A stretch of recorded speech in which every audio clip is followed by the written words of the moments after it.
Hey guys, this is John, and I'm playing Grunting Lowlife in the 15-minute pool on ICC. So, Grunting Lowlife, not a player I've seen before. They have only 5 games played. They're playing e4 on move 1. Let's play. Hmm. Let's play a Sicilian. They have 4 wins and a loss. Not much other information. Looks like a really new account. He says hello in the chat. All right, let's play D. Well, actually, yeah, let's play D6. I think I'm going to go for a classical this time around. Or maybe even a dragon, if I'm feeling especially feisty. Knight c3, this is usually just a transpositional device. So trying to get back into an open Sicilian just as he played right there. Yeah, I'm going to go with a classical. I'm not going to risk a dragon or anything like that. Knight c6. The dragon, honestly, is really not my style, although I have played it maybe once or twice on this channel.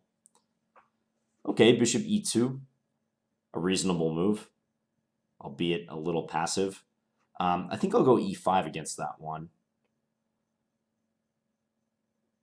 There's other moves I could play too. Like I could even play g6 and try to take it into a dragon. That could be interesting.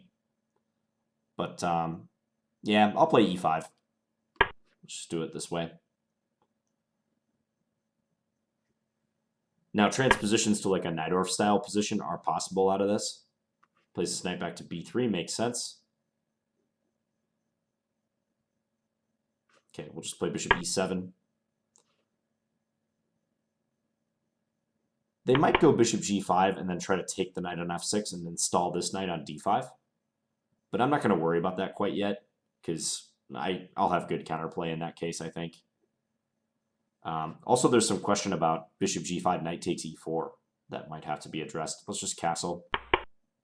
Probably I'll be putting my light square bishop on e6. But yeah, say for instance they were to play bishop g5, I think I could get away with knight takes e4. They put the bishop on e3 instead. I think it makes sense to play bishop e6 in turn.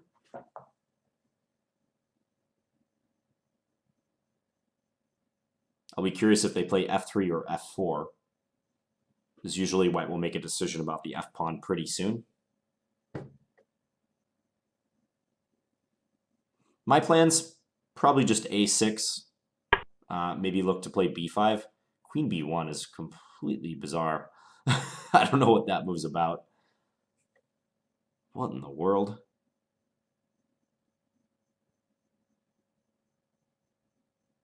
I really have no clue. I mean, maybe he's making way for his rook to come to d1, but there would be no point of putting the queen there. Probably just rook c8 is what I'll do. I could also play a5, maybe looking to play a4. And chase this knight away, weaken his position. But rook c8 is a normal reaction. Let's do that. We'll keep it simple against his queen b1 demonstration. I'm mainly curious to see what he's going to do if left to his own devices.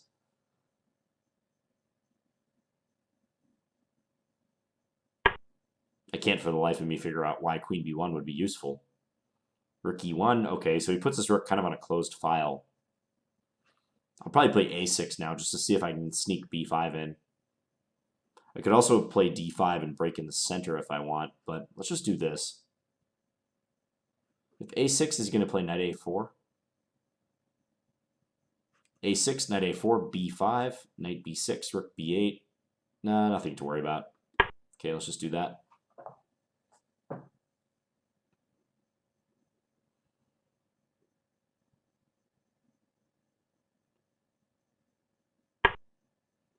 Plays a3. Okay, so maybe he's trying to control that b4 square.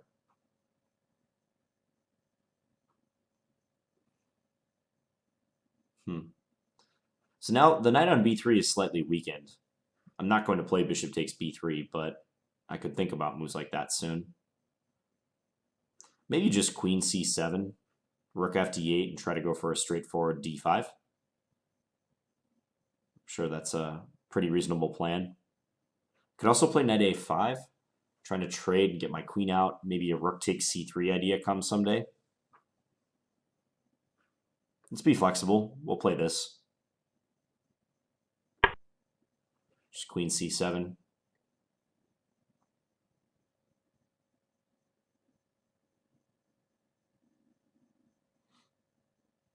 I mean, for one thing, with this queen on b1, he can't connect his rooks unless he's going to play queen a2 and complete the idea.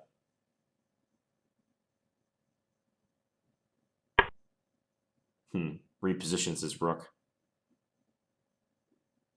Weird. Okay, well, maybe now he's going to go knight d5. I could play queen c7 right now if I want. So that if knight d5, I could take on e4.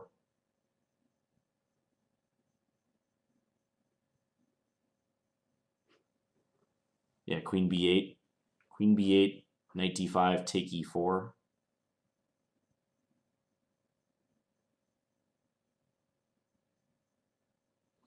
There's knight a5 as well.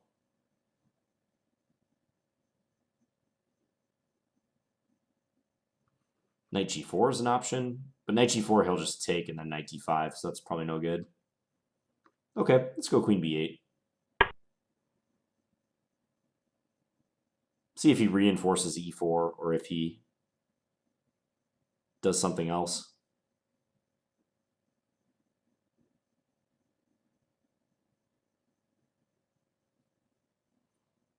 I must confess to not having a great feel for these positions.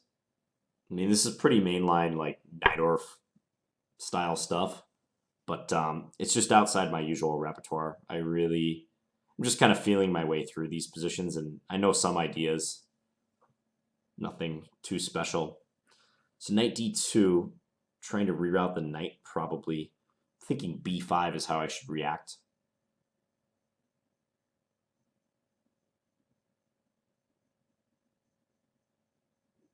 Yeah, let's play b5.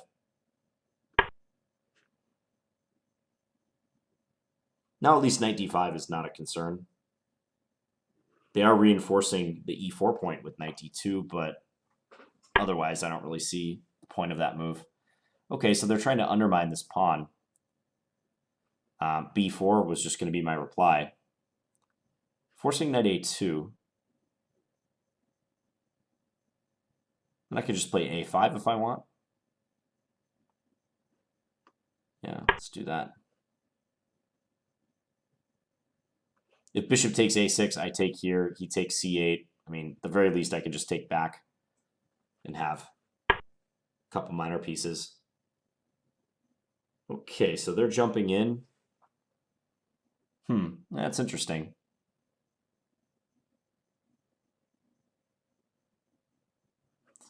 So if I take, let's say with the bishop, they take with the pawn, knight takes, bishop takes a6. Let's say I take on e3. F takes. I like that position for me. They have a passed a pawn, but aside from that, the position looks promising. That e pawn is pretty weak.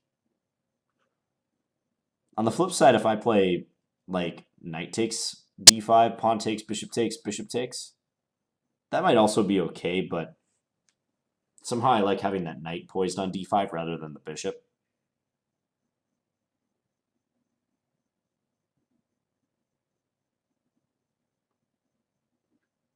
Okay, now let's do that. We'll do that instead.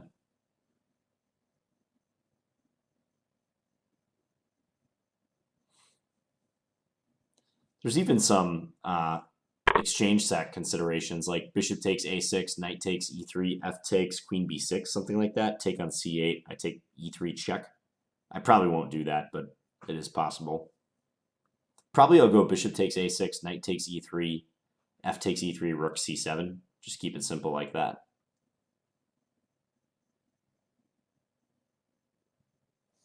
I'm not that worried about the a pawn yet. I think the weakness of the e3 pawn will balance it out. He does take. Okay, so let's grab this guy. If bishop takes, I can take on d1.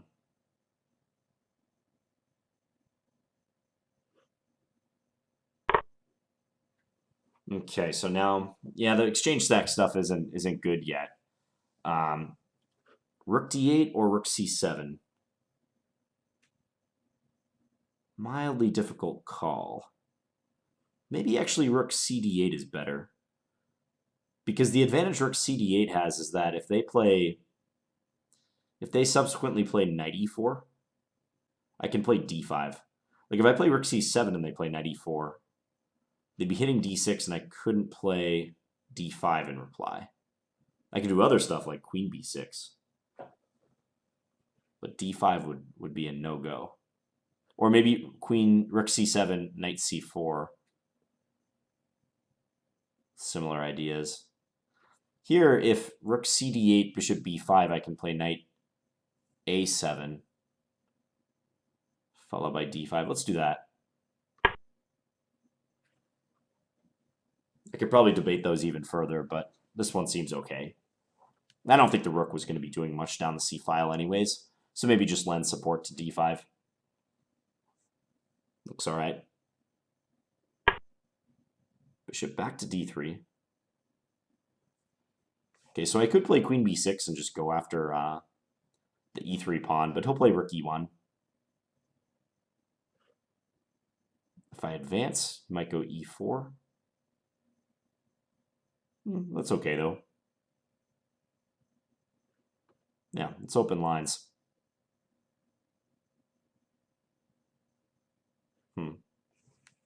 Any chance he pushes his c-pawn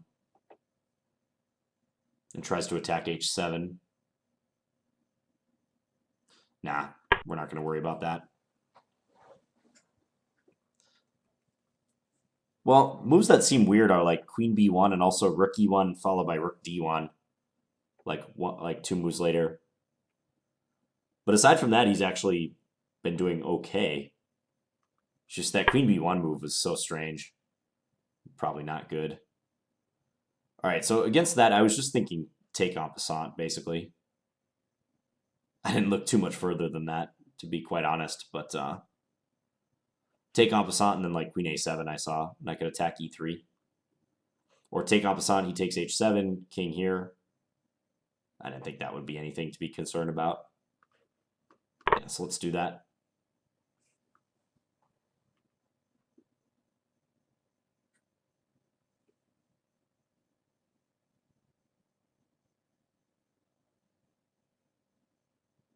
Check. Grabs the pawn. Well, he can try to bring his queen in and then shift it over to like h5 or h3, but I always have rook d6 if necessary. Like say queen f5, rook d6, and if the queen makes an appearance here or here, swing the rook over, defend. We're good to go.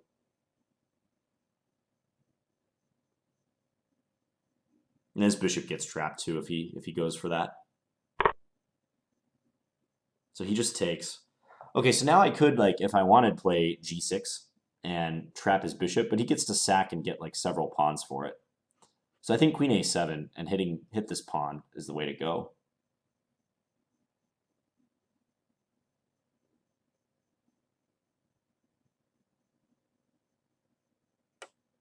I have great activity. So we'll do that. We'll go attack that pawn.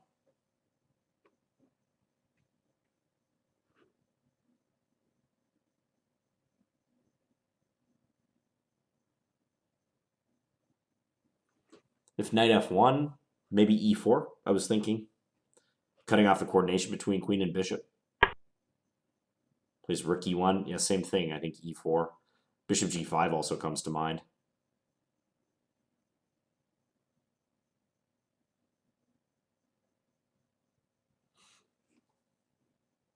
Rook b8 doesn't do anything because of just queen f5.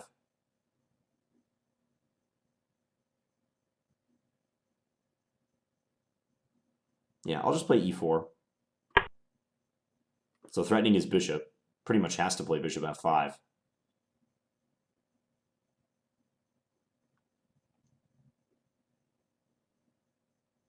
Looks pretty awesome for me.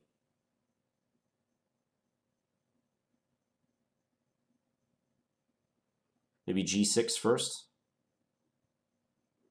prior to doing anything else. I don't have to, though. Let's just do this first. Well, here, knight takes e4. Nah, that doesn't work for him. Okay, we'll do this. Attacking c3. They've been playing pretty quick. So I wonder if some of the activity I'm garnering right now is going to make them slow down or not. From the trend of this game, probably not. Queen b3, okay.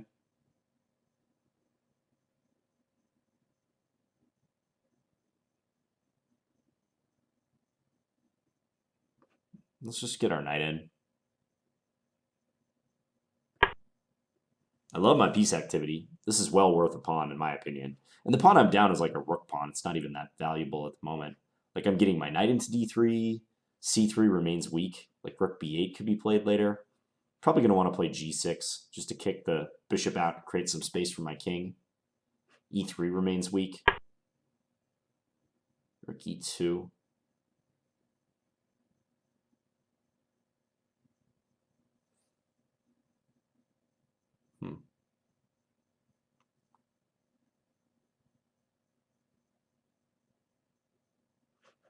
Let's further attack this pawn. Just seeing if I can force knight f1 so I can maybe get this knight into c4. Or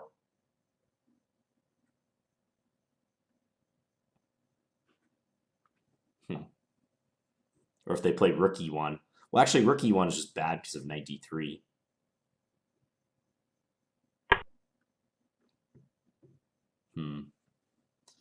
So now, maybe g6, bishop h3, knight c4.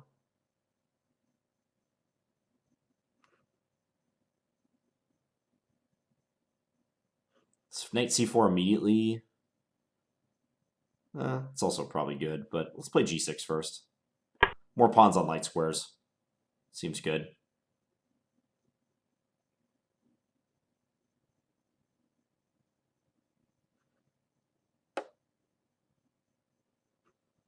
So bishop h3 I'm expecting. We'll just go here. Attack this pawn.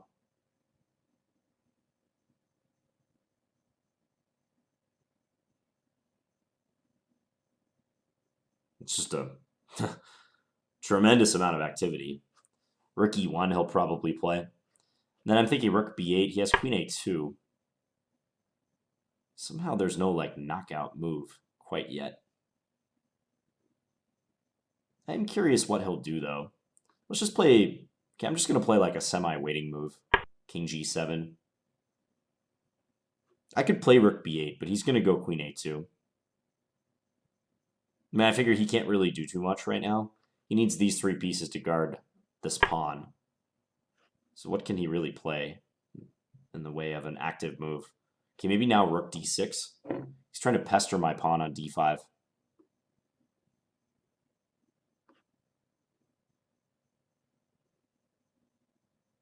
So we'll do that.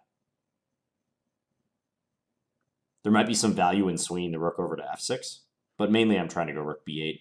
This rook isn't doing anything, so it's good to get it in the action. Can maybe play a timely bishop back to f6 to attack c3. Just got all these weak pawns. I do have one chain, uninterrupted chain myself.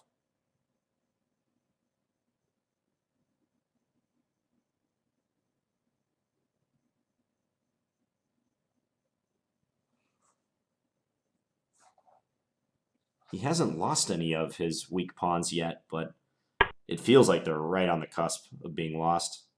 Okay, now can I just take a4? I think I can just gather that one.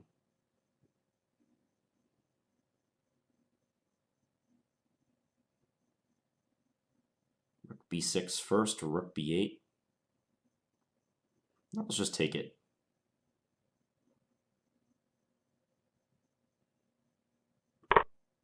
If rook a2, queen back to c6. I could put the queen on c5 even.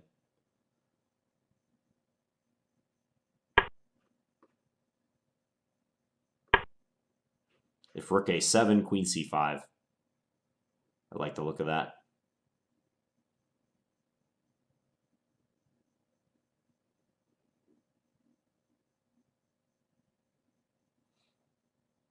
My minor pieces kind of dominate his minor pieces, especially the knights. My knight really is looking good in comparison to his. It just can barely move from f1. Also, his bishop really can't move either. Okay, so there I was thinking queen c5 once again.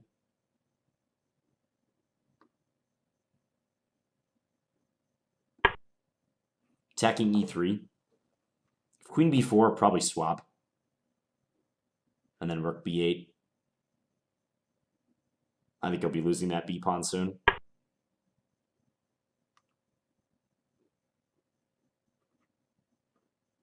Let's play rook b6.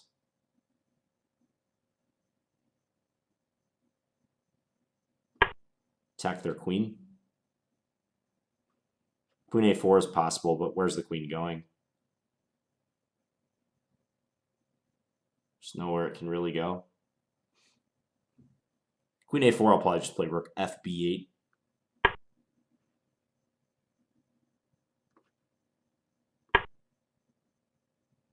can play queen a7, trying to be tricky. That seems like a move he would play. I don't know, just like pins me for no apparent reason. Yeah.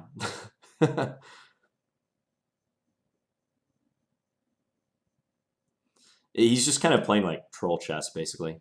I don't know how else to describe it. There's like no real rhyme or reason to the moves he makes. It's just played to like distract and annoy. Bishop c3.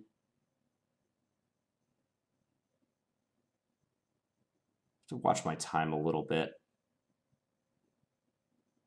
Or sorry, bishop f6. I keep saying the destination square.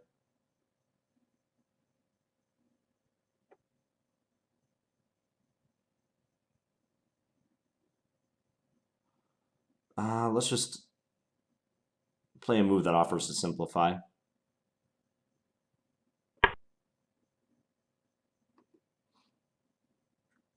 Keep it easy. Keep it simple. You would go queen d7. Maybe rook d8 then. Okay, he does take us up on the offer to simplify. So now I can get my rooks in down the c file, though. Light square bishop is still struggling to do something. I can move this knight if I want, like knight e5 sometime. I think is good. Okay. Yeah, let's just get this in. 147 to 515. Plan of 95, next move.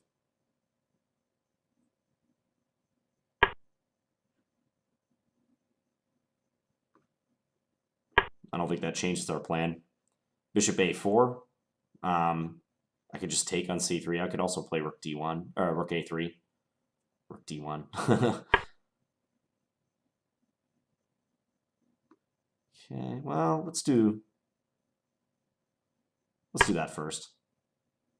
Just to see if he'll play that passive move. Bishop to d1.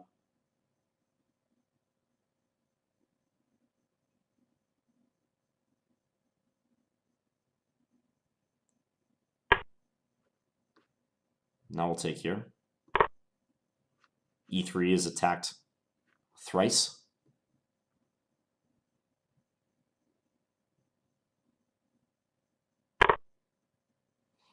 Should be a win.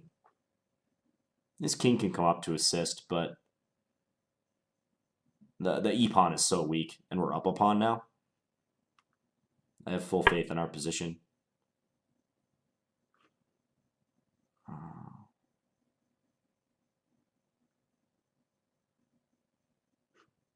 Let's bring this up.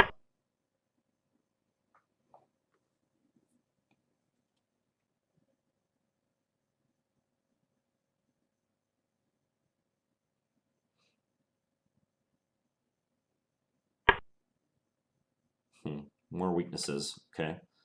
Bring this up a little bit. I just want to have the option of king e6 if necessary.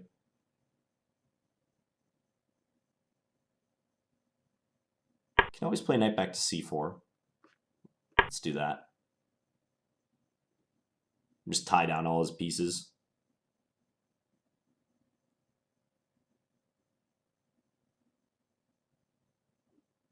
Go king e5 next, probably.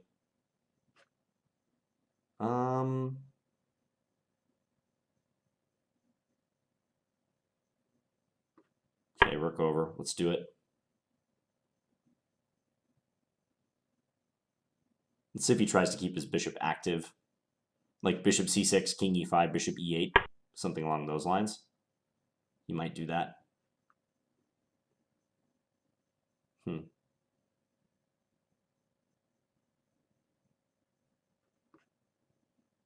Okay, I'll let you take if you want.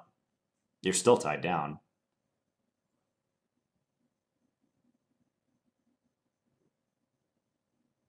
My time is really low, though. Maybe transfer the bishop to c5.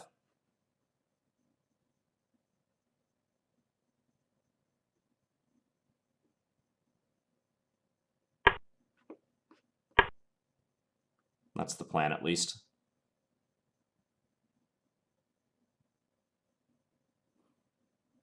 So I hold g6 with my rook for now. I prepare bishop c5.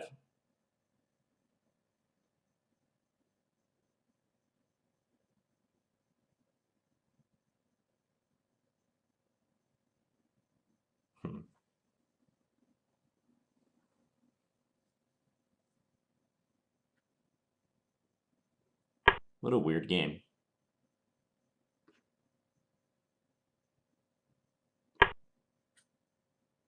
So putting more pressure on e3.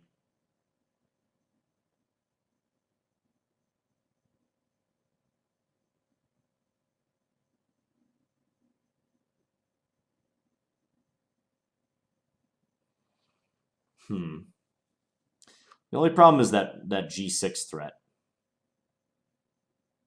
It's like, how do I increase the pressure? If bishop back to e8, I can play king f6, maybe.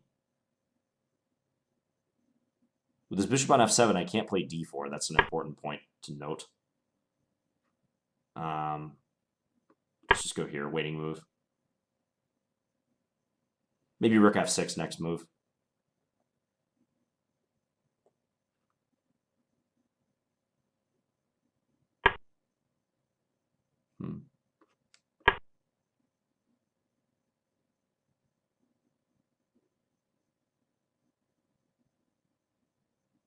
Maybe f4? No, that's not going to be any good. Okay, we'll do this. He's being a pest. Bishop f7? No. No bishop f7.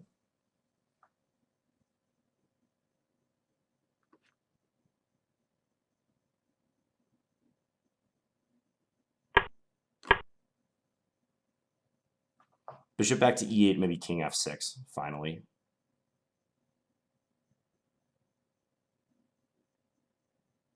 Or maybe just rook a3. Maybe we just go for it.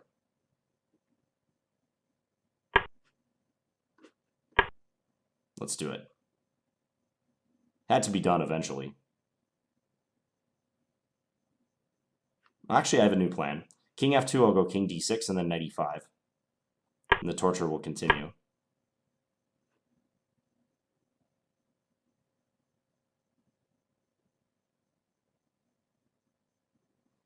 I'm just hesitant to do anything decisive while he's struggling to find a way to defend everything. Like, now I can go king e8 maybe and knight check.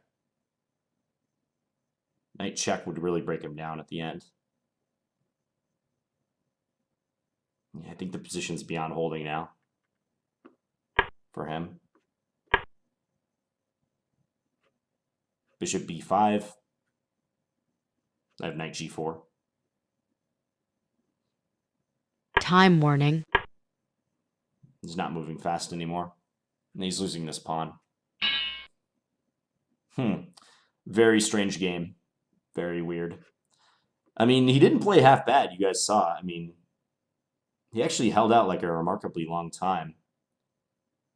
But his decisions were really strange. Like, at times it just seemed like he was like trying to make moves that weren't objectively strong, but that like were almost like prophylactic in nature.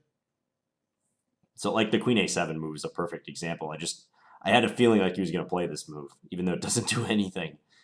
Um, in his defense, he can't really do much else. Who was this guy played? His history is like kind of weird. So he won a bunch of games at the start. Lost a 5-minute game against a 1400, so he's rated 1,000 there.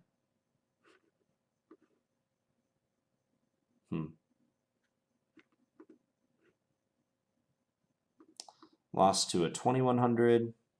Okay. Yeah, who knows? Really? Okay. Let's take a look. So we had a open Sicilian via transposition. Played knight c3 on move 3.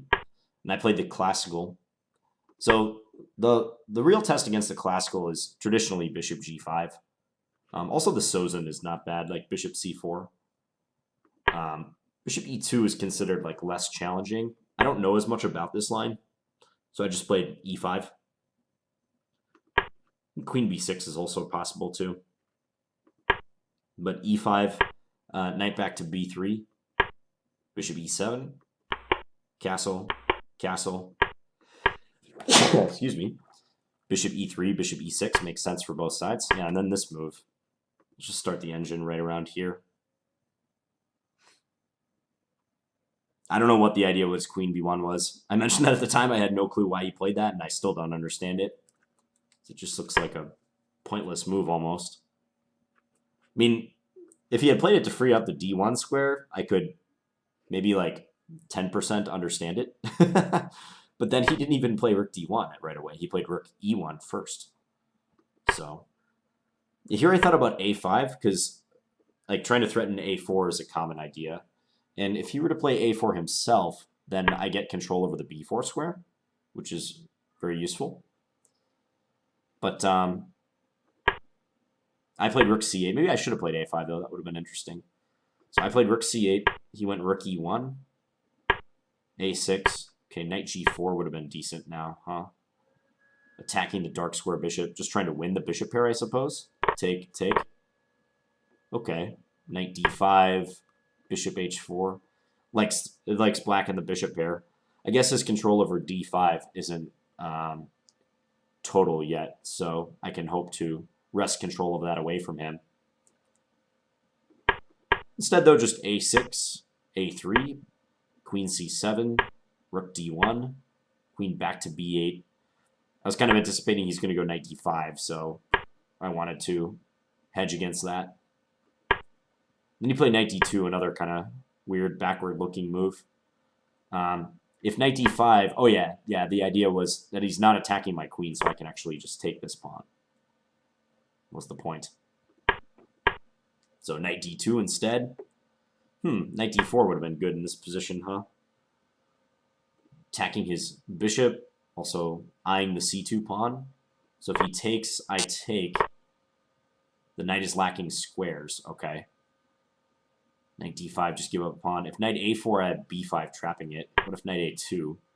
d5 is good. Okay, opening the center.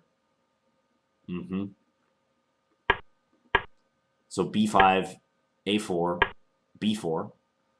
Yeah, I don't know about a4. That kind of encourages me to advance my b pawn. He jumps in. So then I traded like one of the center pawns for my a pawn and grabbed on e3. Here I was debating a little bit between rook d8 and rook c7. Ultimately played rook d8. Rook c7 also looks okay. But I felt I was better at this point because I liked my center mass and his e3 weakness. I liked the possibility of attacking that over his protected passed a pawn. This pawn is not dangerous yet, so d5, he went c4. B takes. Check. Check. King h8. He took back. Okay, so now the computer likes g6. So it says just go for this line. Play what? Rook d6. Okay. I just avoided this on principle. I thought my king was going to be pretty weak and he'd have chances for, at the very least, a perpetual, but it's possible I can defend with my rook laterally along the 6th rank. So it's fine. But I think what I played is also good. Just queen a7, like avoid a queen swap, attack that weak pawn. He goes rook e1, and now e4. I like this move, like cutting off the queen-bishop coordination and establishing pawns on light squares. He went back. I started attacking these because he's got all these weak pawns, so I want to start applying the pressure with my minor pieces. Knight e5, like looking into d3 maybe. So he played rook e2. Bishop g5, I just try to tie him down. I mean, I have a feeling as I'm playing through these moves, like the engine's just going to say I'm better for a long, long time. I bet I missed like more concrete ways I could have won the position quicker. But all in all, like to me, I never really felt in any danger, and I just kind of maneuvered and attacked his weaknesses and only traded pieces when I felt it benefited me somehow. The time was the only problem. Queen a7. Yeah, like here's a good example of the trading pieces thing. Like probably I shouldn't trade queens technically, but having this amount of time and feeling very comfortable playing that resulting endgame, I just decided to go for it. Yeah, I see the computer rates this move higher. I wasn't quite sure like what to do after that. I guess maybe Check. Rook b1. Okay, so there might be some tactical reason why, like, now I'm threatening queen takes e3. He has a hard time stopping it. Tactical reason why I'm much better. Yeah. But I just figured, like, let's trade. It's even material, but I feel like I'm going to win at least one or both of these pawns. He can never really attack my pawns. Cause me too much damage unless I blunder somehow. Okay, here also I missed a better way to do this. Knight takes e3, knight takes e3, d4. That's a nice option. And he can't take because I take on c1. That's crushing. Okay, so rook b3, bishop d7. Again, I had that same idea. Knight takes e3. Here, bishop a4, rook a3, bishop d1, take. f5, just connecting my pawns. Yeah, and here we maneuvered around for a little bit. Maybe I could have like prevented his bishop from becoming active. Because actually, this bishop being back here was slightly annoying.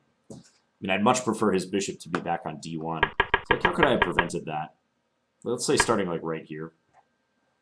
So rook a3, taking away the a4 square. Yeah, it makes sense. Because I can always put that knight in on c4 if his rook like tries to wander off too far.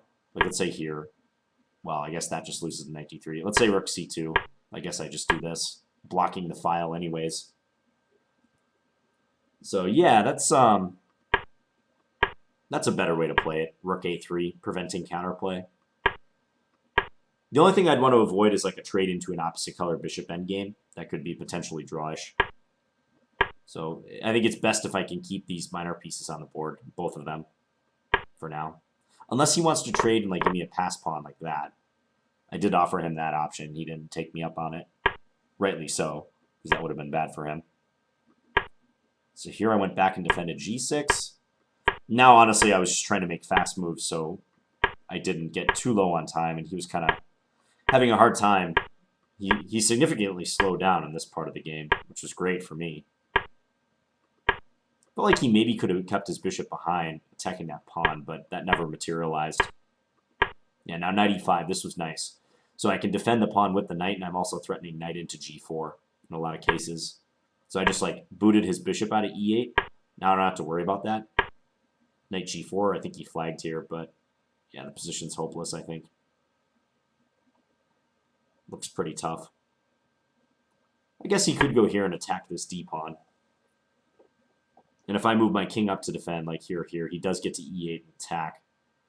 What does the computer want to do? Knight f6, here, bishop b5, rook c3, followed by king e5 and then knight g4, and I might eventually win that pawn. Okay, yeah, it's showing a line where I do that and win the pawn. Yeah, it just feels like a matter of time. Or if I don't win the pawn, like d4 will be good somewhere. So just keep maneuvering, keep pestering them. They have chronic weaknesses, so you just got to lean on them enough. And eventually they'll break down. Okay, yeah, strange game. It was kind of annoying to play this one.